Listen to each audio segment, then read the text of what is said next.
Wir schreiben das Jahr 1975. Niki Lauda gewinnt seinen ersten F1-Weltmeistertitel.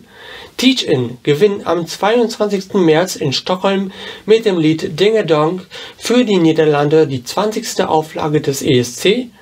Und außerdem beginnt im September dieses Jahres die Produktion unseres heutigen Testwagens, welcher zweifelsfrei als Großvater der Kompaktsportwagen angesehen werden kann. Im Jahr 2014 stellt Volkswagen den Golf GTI 7 vor.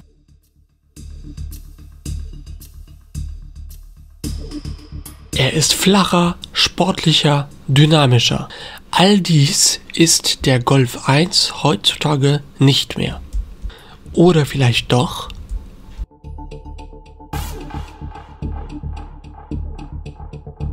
Entgegen der Meinung der Marketingabteilung der Wolfsburger Autoschmiede wird der erste GTI prompt zu einem Verkaufsschlager und ebnet so den Weg für spätere Hot Hatches. Dem Golf GTI spendiert man den 110 PS starken Motor des Audi 80 GTE. Außerdem noch innen belüftete Scheibenbremsen vorne sowie einen zusätzlichen Ölkühler. Die Vorderachse erhält einen Stabilisator und der Hinterachse spendiert man einen lastabhängigen Bremskraftregler. Ist man schnell unterwegs, muss man auch irgendwie wieder schnell anhalten. Und um dies zu unterstützen, erhält der Golf GTI 1 von Anfang an einen Bremskraftverstärker.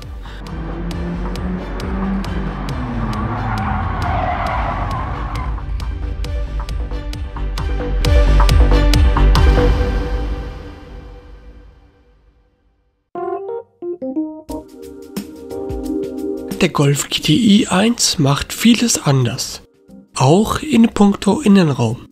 Während es Hersteller wie Toyota oder Chevrolet wild angehen und man vor lauter Knöpfen die Windschutzscheibe nicht mehr sehen kann, kommen die Wolfsburger mit einem eher aufgeräumten Konzept daher.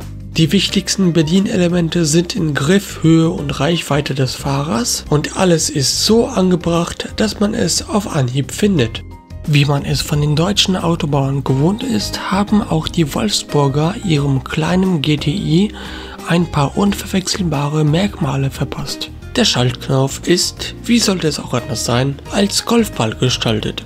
Kotflügelverbreiterungen aus Kunststoff, ein größerer Frontspoiler, Reifen der Größe 175/70 HR13, ein rot gerahmter Kühlergrill und die mit schwarzer Klebefolie eingefasste Heckscheibe sind weitere Erkennungsmerkmale des bis dato stärksten Golfs.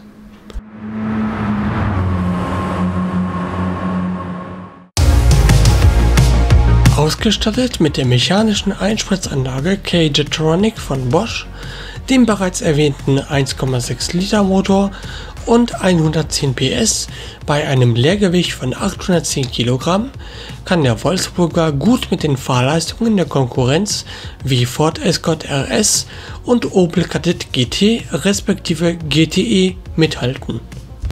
Die Tachonadel erreicht ihren Zenit bei 182 km/h. Die Beschleunigung von 0 auf 100 dauert 9,2 Sekunden.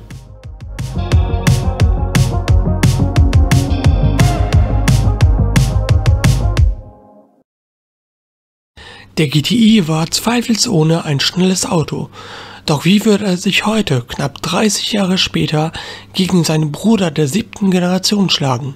Finden wir es heraus.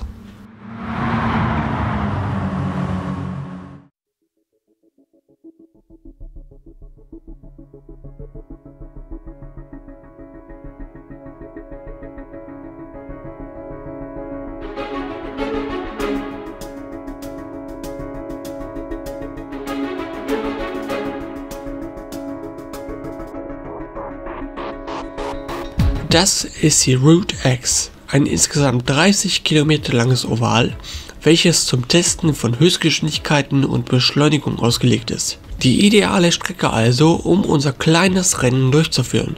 Dieses beginnt aus dem Stand und endet bei der 10.000 Meter Markierung.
Und nun ist es wieder Zeit für eine Cold Lab.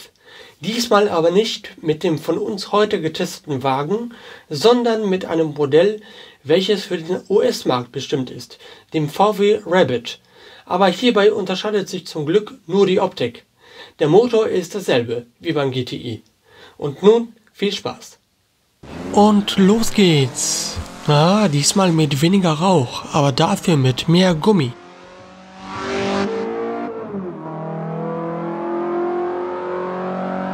Und wie er abgeht. Kein Wunder, dass er in den USA als Rabbit verkauft wird. So flott wie er unterwegs ist. Ui, da hätte der Golf beinahe einen Ausflug ins Grüne gemacht. Aber gerade nochmal die Kurve gekriegt. Im wahrsten Sinne des Wortes.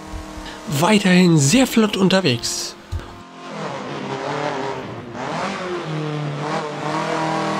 Wow, die Chicago hat keiner mehr so lange so gut genommen wie der Rabbit. Unfassbar.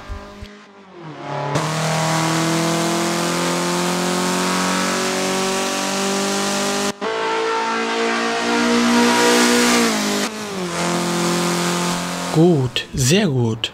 Runtergeschaltet und eingelenkt in der Hammerhead. Aber das hilft trotzdem nichts. Der Golf schiebt über die Vorderräder Richtung weißer Linie. Gerade nochmal gerettet. Dank brillanter deutscher Ingenieurskunst aus den 80ern.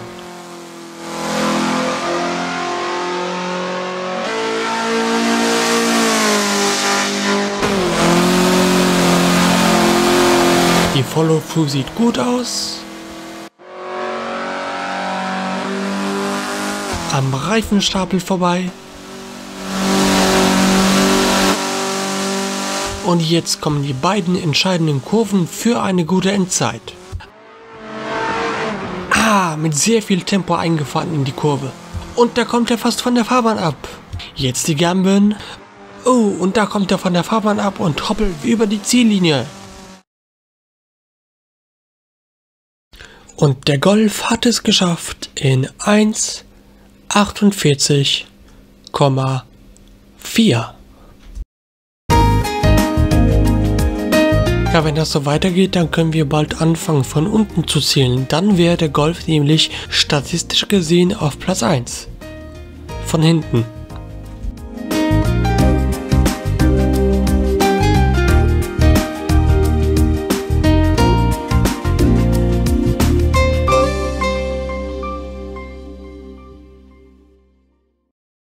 Der GTI ist der Beweis dafür, dass Kompaktsportwagen sowohl Alltagstauglichkeit als auch Fahrspaß bieten können. Außerdem landet er als Sportwagen, der auch im Alltag einen praktischen Nutzen hat, ein Riesenerfolg. Damit verändert er komplett das Vorurteil, dass sportliches Fahren mit Schmerzen und Unbequemlichkeit gleichgesetzt wurde.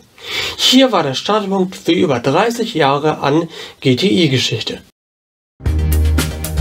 Um nochmal die These vom Anfang aufzugreifen, nein, der Golf GTI 1 ist weder sportlicher noch flacher oder dynamischer.